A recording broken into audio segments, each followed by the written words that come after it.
Hey everybody, welcome to the Cardboard Cave. I wanted to do a quick unboxing of a game here, and this is not a new release. I think it came out in 2023. I don't know if the physical came out at the same time, or it might have just been last year. In either case, it's not brand new, but I wanted to do an unboxing because I want to call attention to this game. This is a Switch game called Bakeru. I don't even know for sure which it is.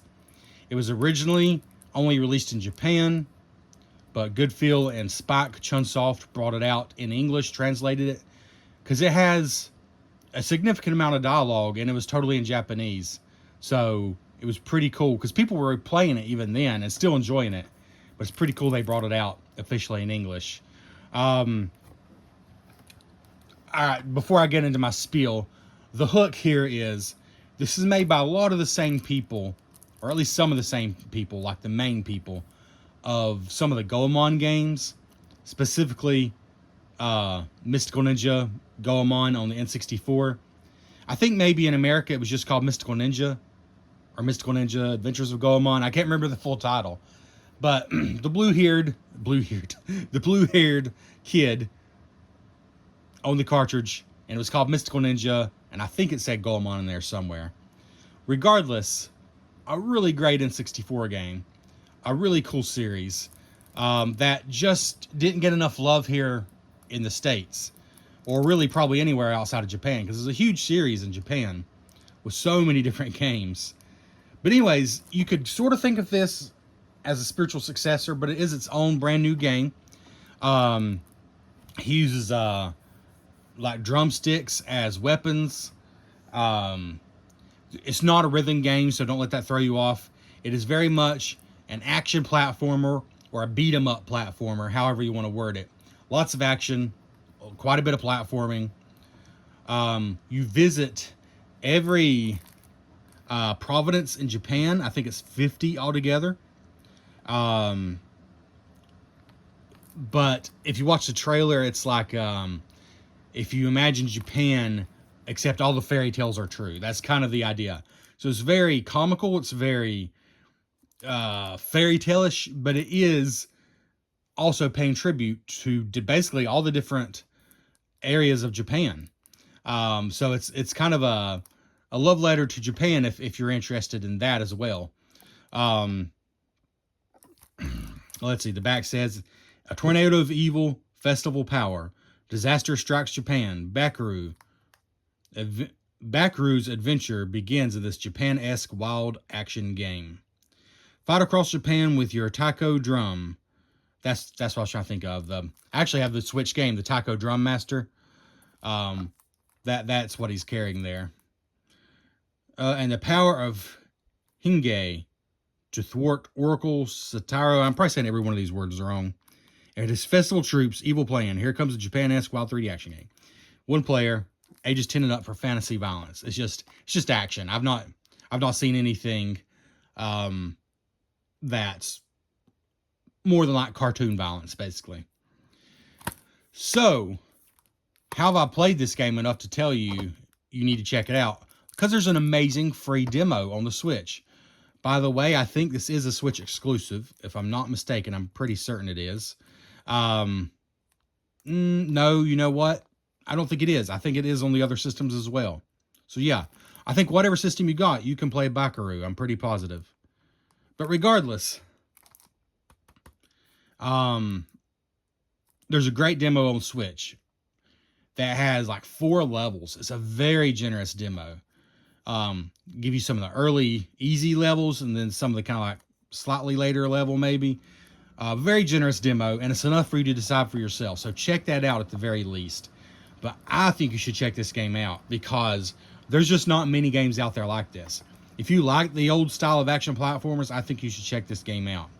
Because again, there's just not much like it. You can get it on the Switch eShop. By the time you watch this, it might still be on sale. $40 is the normal price. It was on sale for like 26 something a little bit ago, but I don't know. That may still be going on. The physical is also $40 though. So I actually got this from Best Buy. BestBuy.com for $39.99. And free shipping, because I think it's free shipping over $35. So yeah. if you can get the physical for the same price as the digital, to me that's a no-brainer. All right, with that being said, let's go and open up Bakeru. So yeah, check out the free Switch demo if nothing else. It's very much an action heavy game, but it's fun the way it does its action.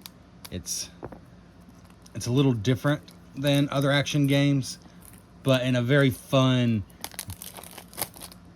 simple way. Simple but not stupid. It's also got a really nice look to it, which I really enjoy. All right, so no manual or anything, so this will be a short video, but there you go.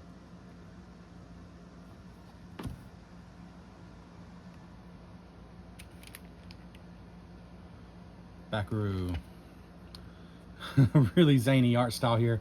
But yeah, the festival theme is fun. It's very Japanese. It's very Japanese, but in an accessible way, I would say, from my experience with it.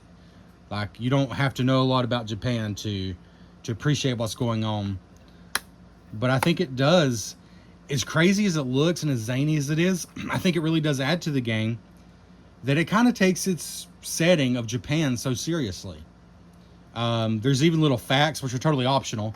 There's actually a character in the game that will give you some kind of crazy facts about just different things in Japan, from the smallest little things to bigger things. Just as a totally little optional, almost a collectible, you know, talking to this character and getting all those entries. There you go, Bakeru. Highly recommend. Again, I'm trying to think of the closest thing to compare it to if you've not played a Goemon game. There was a game called Maximo on the PS2. I always think about that because I wish there was more games like that.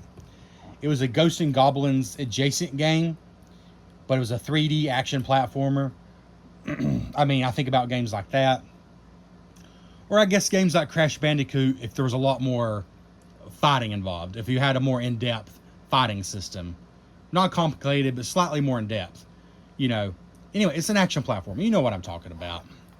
I would even go so far as to call it a beat-em-up platformer, because the fighting is a significant portion of the game. The bosses seem really cool from what I've experienced so far. Check out the demo. You can try multiple different levels.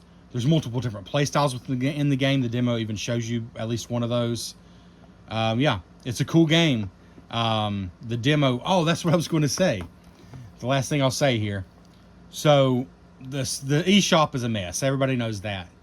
There's way too many questionable games on there. There seems to be no filter at all for what can be released. To the point that I will not let my sons on there until they're much, much older. Like, it's ridiculous. But not just that. Not just because it's not appropriate for kids. I'm sure you can do, like, child locks to lock out certain games. But it's just hard to find the really good stuff sometimes because there's so much garbage on there. It's not fixed, but with the Switch 2, there's a couple things Nintendo seems to be doing. But one thing is, first of all, they've updated the wish list. And I assume this also applies to the Switch. I'll be honest, I've not turned my Switch on since I got the Switch 2, since it plays all the games anyways. But I assume this also applies to the Switch. Your wish list, you can now, it's more prominent. Like, I don't remember my wish list being prominent before. And you can see which games on your wish list are having a sale currently. Heck, maybe that's been around forever, but it's more prominent now and I'm actually using it. So that's helpful. Because if something looks interesting, I wish list it. And then I can, whenever I go on the eShop, I can see, okay, what games that I've said I'm interested in are actually on sale. But the main thing on the Switch 2, they have like a little special section, games we think you might like. I can't remember what they call it. And you could just flip through them. And I think it shows you a trailer for each one. But you just keep flipping until you get to one that interests you. Then you can click on it and go to it. And that's the only way I discovered this game. I was totally out of the loop with it. It's like, hell, that looks kind of interesting. I'll check it out. It's like, oh, it has a free demo. Because I watched the trailer and thought, okay, that looks kind of cool. It looks old school, but it looks pretty cool. And then I downloaded the free demo, and then I bought the game literally that night. So it worked. I didn't buy it on their eShop. Maybe that was the point. But I did buy the game, so it did support the game. So that new feature on Switch 2 worked for me. Or worked on me, I guess you'd say. The last thing I'll say about this game, this isn't a full review. I've only played like 3 or 4 levels because I played the demo, which is said is an incredibly generous demo, amazing demo. The last thing I'll say is, it is a long game. To be basically a platforming beat 'em up, it is a long game. 50 or 51 levels. And these aren't short levels. These are lengthy little levels. Lengthy little, that's oxymoron. They're lengthy levels. So I think it's like, I mean, it depends how you play, but I think you can expect 10 to 14 hours out of this, which for a very action-heavy game, that's a very old-school style action-heavy game, a dozen or so hours is pretty darn good. Because, like, you're just constantly doing stuff, you know? There's not a lot of filler. This is not an RPG. This is... The story segments are short and snappy, from what I can tell. So that's pretty long for a game where you're just constantly doing, you know? Constantly beating up and stuff. Anyways, I thought that was impressive. 50 levels. Anyways, Bakeru, we'll catch you next time. Let me know if you've played this game. Would love to hear from you.